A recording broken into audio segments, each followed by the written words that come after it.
আসসালামু আলাইকুম। Parveen's kitchen gallery থেকে পারভিন খানম বলছি। সামনে রোজার মাস, পুরো রোজার মাসই আমাদের নামাজ, রোজা, ইফতার সবকিছু নিয়ে অনেক ব্যস্ত থাকতে হয়। আর ওই সময় ইফতার বা ঈদ স্পেশাল রেসিপি দেওয়া সম্ভব হবে না বলে আজকের পর থেকে রোজার আগ পর্যন্ত যতগুলো রেসিপি দিয়ে যাব সবগুলোই থাকবে ইফতার বা ঈদ স্পেশাল রেসিপি। তো আজ যে রেসিপি আপনাদের সাথে শেয়ার করছি এটি আমরা রমাদানে ইফতারের জন্য করতে পারি। তো আজকের recipe stuffed in a bread shell. চলুন রেসিপিটি আমরা দেখে আসি।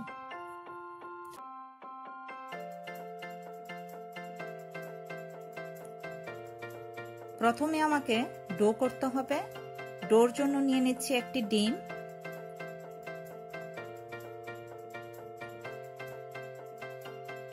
আর দিয়ে দিচ্ছি এখানে আমি বাটার নিয়েছি, হাফ কাপ বাটার নিয়েছি, ওয়ার্ম বাটার।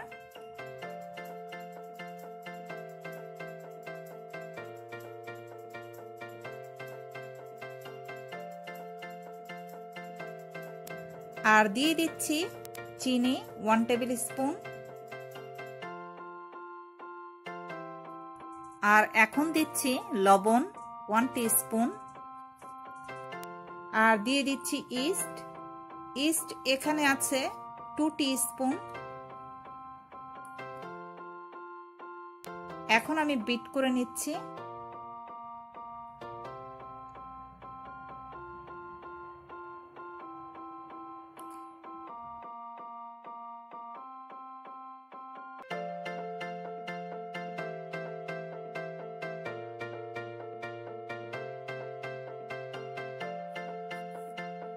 এখন দিয়ে দিচ্ছি দুধ, ওয়ার্ম দুধ, হাফ কাপ ওয়ার্ম দুধ দিয়ে দিলাম।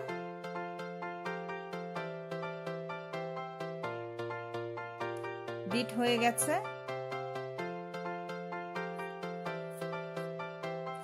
এখন আমি দিয়ে দিচ্ছি ময়দা 1 কাপ। প্রথমে ময়দা দিয়ে আমি বিট করে নিচ্ছি, তারপরে আমি আরেক কাপ দিব।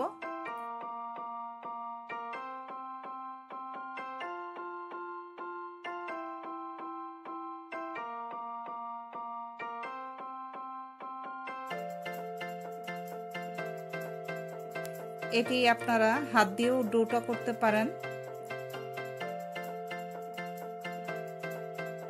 এখন আমি আরেক কাপ ময়দা দিয়ে নিচ্ছি।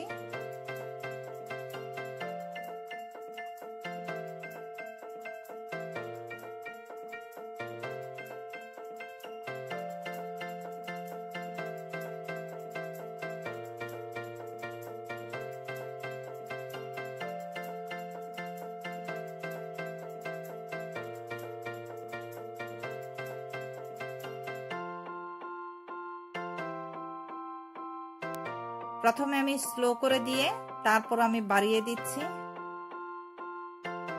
ময়দাগুলো যখন পুরো মেশানো হয়ে যাবে তখন আমি হাই পাওয়ারে দিয়ে দিব।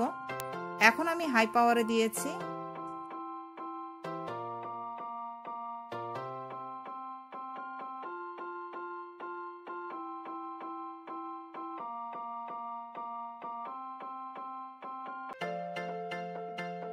ডো হয়ে গেছে, দেখেন কতটা সফট হয়েছে।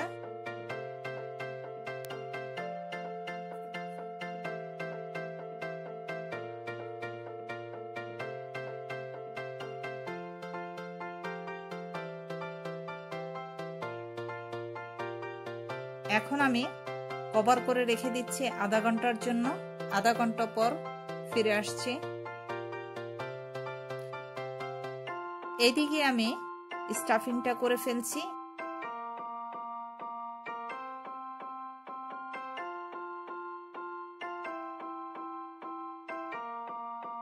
স্টাফিং এর জন্য নিয়ে নিয়েছি এখানে bell pepper, half cup bell pepper নিয়েছি এভাবে ছোট করে।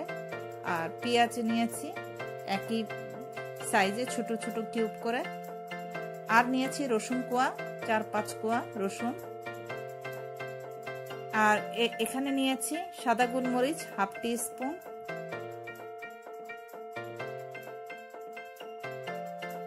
কাঁচামরিচ প্রয়োজন মতো, লবণ আছে হাফ টিস্পুন।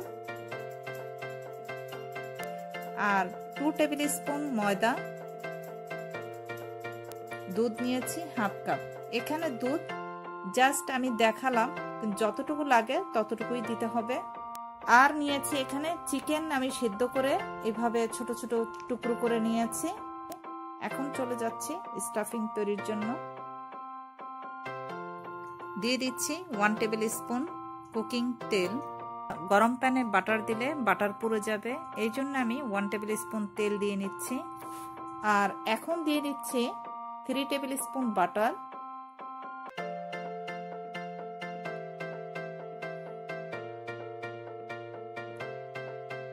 বাটার মেল্ট হলে বাকি উপকরণগুলো দিয়ে দিচ্ছি।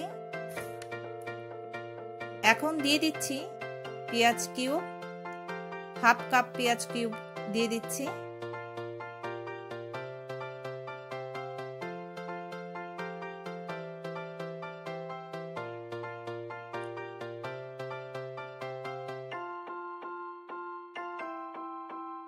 পেঁয়াজগুলোকে একটু ভেজে নিচ্ছি।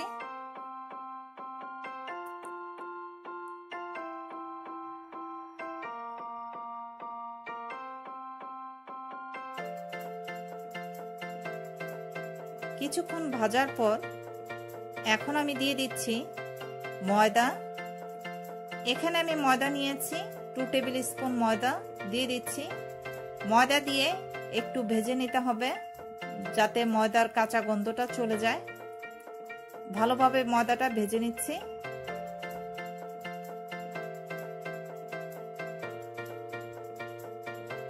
ময়দা ভাজা হয়ে গেছে, এখন দিয়ে দিচ্ছি দুধ। এরকম একটি স্মুথ থিকনেস করতে আমার লেগেছে 3 কাপ দুধ। এখন দিয়ে দিচ্ছি চিকেন স্টক কিউব, একটি দিয়ে দিচ্ছি, প্রয়োজনে আরেকটি দিব।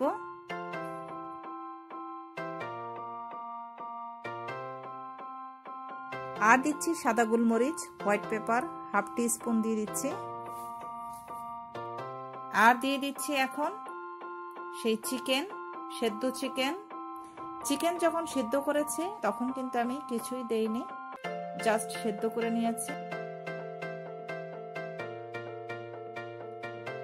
আর এখন দিচ্ছি সেই রসুনগুলোকে চপ করে দিচ্ছি।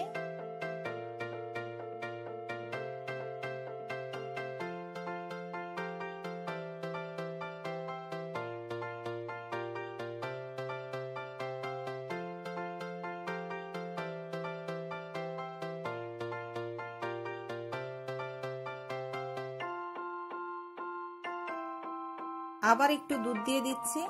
এখানে দুধের পরিমাণটা বুঝে বুঝে দিতে হবে। যখনই ড্রাই হয়ে যাবে তখনই অল্প অল্প করে দুধ ঢেলে একটু গ্রেভি করে নিতে হবে, তা না হলে বেশি ড্রাই হয়ে যাবে।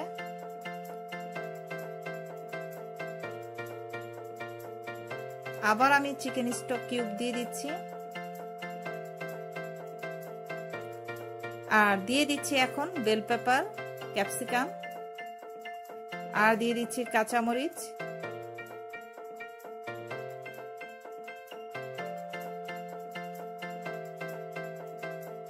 এখন দিয়ে দিচ্ছি লবণ, হাফ টি স্পুন লবণ দিয়ে দিচ্ছি।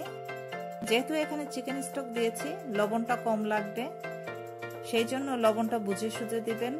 এটা হয়ে গেছে, এখন আমি চুলা বন্ধ করে দিচ্ছি। এটা ঠান্ডা হতে থাক, ওইদিকে আমি ডোতে চলে যাচ্ছি। 30 মিনিট হয়ে গেছে, ফুলে ডাবল হয়ে গেছে।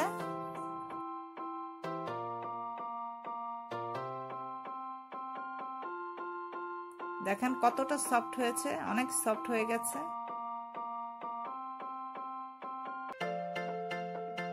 এখন আমি রুটির মতো লম্বা করে বেলে নিচ্ছি। হাত দিয়েই কিন্তু এটা করা যায়, কতটা সফট হয়েছে।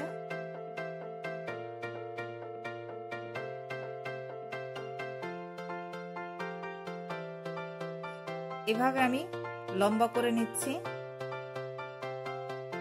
একটু ময়দা স্প্রিঙ্কেল করে তারপর আমি বেলে নিচ্ছি রুটির মতো। খুব বেশি পাতলা করা যাবে না, তাহলে কিন্তু ফেটে যাবে।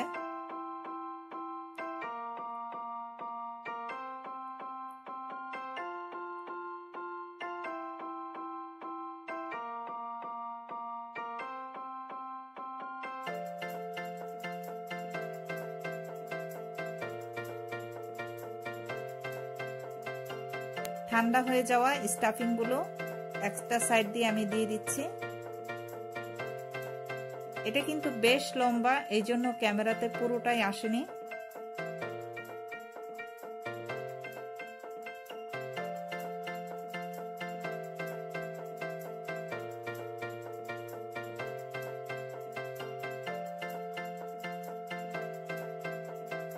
এক সাইড থেকে আমি এইভাবে ভাঁজ করে নিচ্ছি, রোল করে নিচ্ছি। আবার আমি দুটো ভাঁজ করেছি, দুটো রোল করেছি। তারপর আমি এভাবে সমানভাবে কেটে কেটে নিচ্ছি।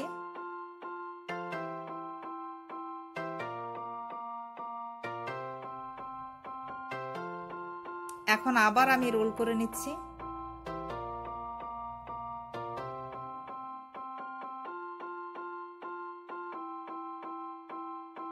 এখন একটি বেকিং প্লেটে বাটার গ্রিস করে দিচ্ছি। খুবই সাবধানে একটা পাশ আমি মিডলে দিচ্ছি, তারপর বাকিগুলো এভাবে পেঁচিয়ে রাউন্ড করে বসিয়ে দিচ্ছি। এখন আমি কভার করে রাখছি 30 মিনিটের জন্য। এটা সেট হওয়ার জন্য 30 মিনিটের জন্য আমি কভার করে রাখছি।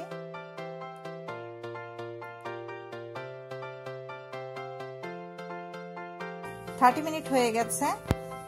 আমি একটি বাটিতে সামান্য দুধ আর একটি ডিমের কুসুম নিয়েছি। এখন আমি একটু বিট করে নিচ্ছি।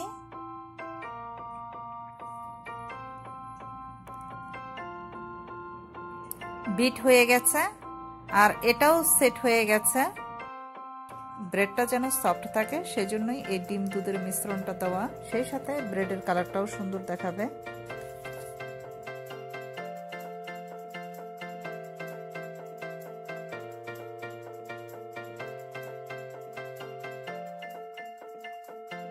এখন দিয়ে দিচ্ছি সাদা তিল।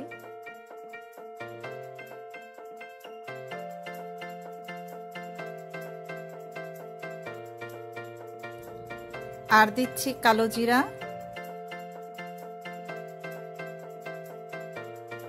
এখন আমি ওভেনে দিয়ে দিচ্ছি 180 ডিগ্রিতে 1 ঘন্টার জন্য। 1 ঘন্টা পর ফিরে আসছি। 1 ঘন্টা হয়ে গেছে। ব্রেডটা যেন সফট এবং গ্লেজ দেখায় সেটার জন্য উপর দিয়ে বাটার গ্রিস করে দিচ্ছি।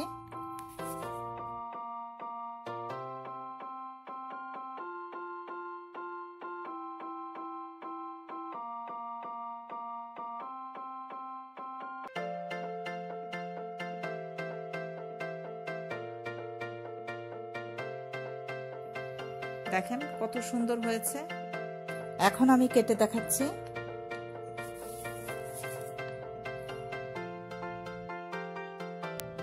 হয়ে গেছে আমার stuffed in a bread shell. আজ এই পর্যন্ত। সবাই ভালো থাকবেন। আসসালামু আলাইকুম।